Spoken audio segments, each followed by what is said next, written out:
자, 그다음 서강대학교 보시겠습니다. 서강대학교는 수능 최저학력 기준이 성균관대학교랑은 조금 다릅니다. 3개 과목의 합 6을 요구하고 있고 탐구는 2과목 평균이 아니라 한 과목만 반영하면 됩니다. 그래서 어찌 보면 성균관대학교보다 오히려 수능 최저를 맞추기는 용이하다라고 볼 수 있습니다. 다만 시험이 수능 직후에 실시되기 때문에 마찬가지로 미리미리 준비를 해야 합니다. 경영경제와 인문사회 계열로 나눠져 있는데 실제로 출제되는 문제 자체의 주제나 속성은 경영경제와 인문사회에서 개성이 있지만 실제로는 특정한 주제 때문에 그 문제를 못 푼다라는 경우는 없기 때문에 주제보다는 통합적인 서강대학교에 기출됐던 유형에 맞춰서 공부를 하는 것이 필요하겠습니다. 서강대학교도 마찬가지로 내신이 좀 들어가기는 하는데 교과 내신이 10%밖에 들어가지 않습니다. 논술로 당락을 결정하겠다라는 대학의 의지가 뚜렷하게 보이는 부분입니다.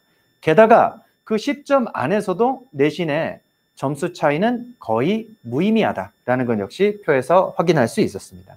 그런데 서강대는 문제가 100분 시험에 천자분량의 2개의 문제를 풀어야 된다는 것이 학생들의 체감 난이도를 높이는 부분입니다. 그리고 논제에서 요구하는 조건 자체가 복잡하기 때문에 바꿔서 얘기하면 그 복잡한 논제 요구 사항을 얼마나 내가 세밀하고 꼼꼼하게 수행할 수 있느냐에 따라서 최종적인 답안의 체계나 구조까지도 만들 수 있게 되어 있는 것이 서강대학교 문제다라는 것입니다.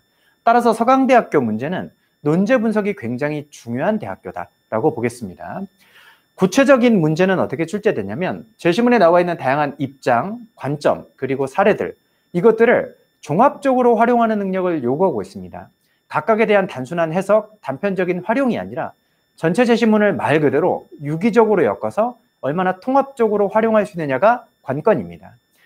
전통적으로 서강대는 인문사회 계열을 구분하긴 했지만 또 주제 자체는 다르기는 했지만 위에서 살펴본 것 같은 논제요구 사항의 복잡성 또 논제요구 사항을 충실하게 따라가는 과정에서의 제시문들의 재구성 이것들을 인문사회 계열에서 골고루 물어보고 있기 때문에 이런 통합적 유형에 대해서 연습하는 것이 중요한 대학이다 이렇게 보겠습니다.